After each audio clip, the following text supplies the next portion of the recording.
Sumainyo ang Panginoon. At sumaiyo rin. Ang mabuting balita ng Panginoon ayon kay San Lucas. Papuri sa iyo, Panginoon.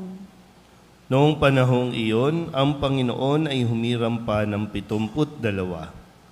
Pinauna niya sila ng dala-dalawa sa bawat bayan at pook na patutunguhan niya. Sinabi niya sa kanila, "Sagana ang aanihin, ngunit kakaunti ang mga manggagawa.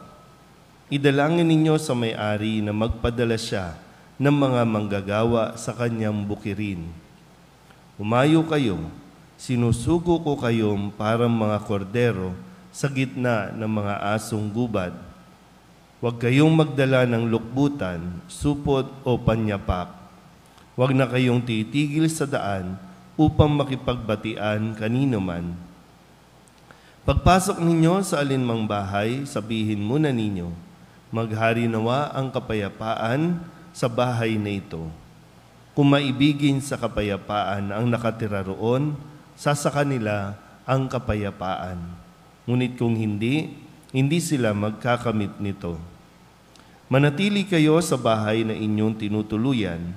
Kanin ninyo at inumin ang anumang idulot sa inyo, sapagkat ang manggagawa ay may karapatang tumanggap ng kanyang upa.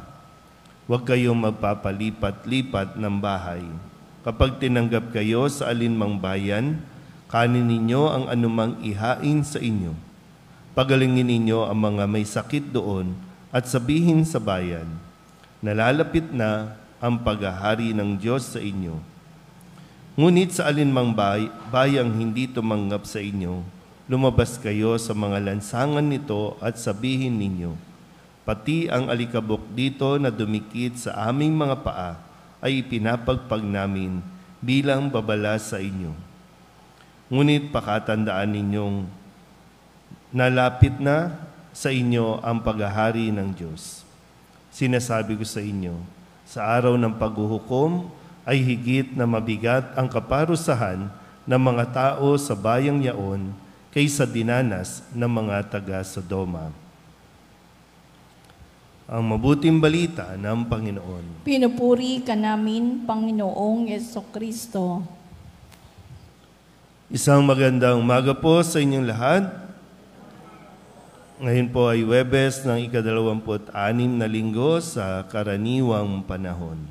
At narinig po natin sa ating Ebanghelyo ang pagsusugo o paghirang sa 72 na pinauna ni Jesus sa bawat bayan na kanya pong pupuntahan.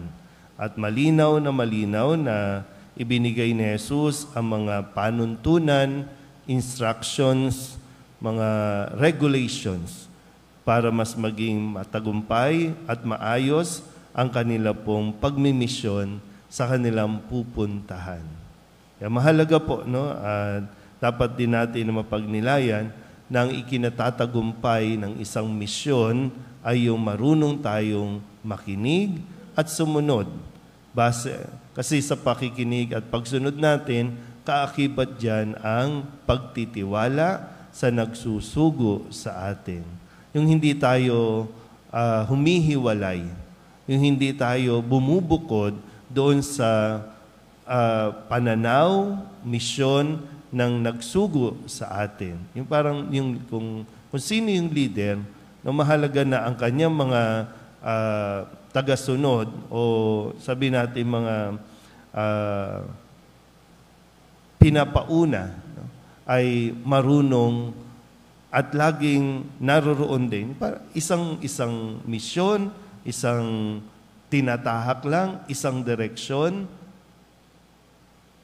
Ang nagiging problema natin, no, kapag binigyan tayo ng instructions, kapag lumabas na tayo, gusto nating gawin ito ayon sa sarili nating paraan.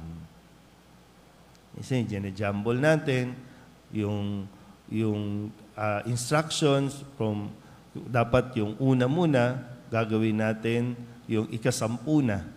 Kaya nagiging magulo tuloy yung ating mga ginagawa at ang resulta, nagkakanya-kanya tuloy tayo.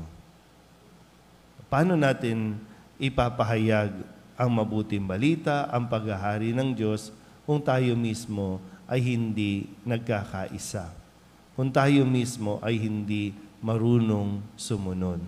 Kasi ipapahayag mo ang paghahari ng Diyos, pero ikaw mismo ay hindi marunong sumunod. Kaya nilinaw ni Jesus ang mga bagay na ito sa kanyang mga alagad at nawa mapagnilayan pa rin natin. No?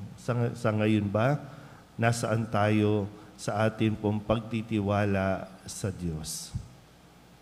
Kasi pag yung takot, yung nauna o namayani sa atin, mabilis talaga nating baliwalain ang mga panuntunan o mga utos na ibinibigay sa atin ng Diyos. At kanino tayo magtitiwala? Sa sarili nating lakas. At kapag meron tayong nagawang maganda o sabihin natin kung meron tayong achievement, kanino ito ibinibigay? Sa sarili natin.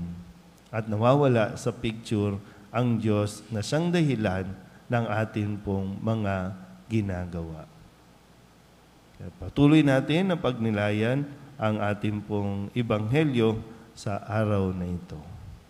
Amen.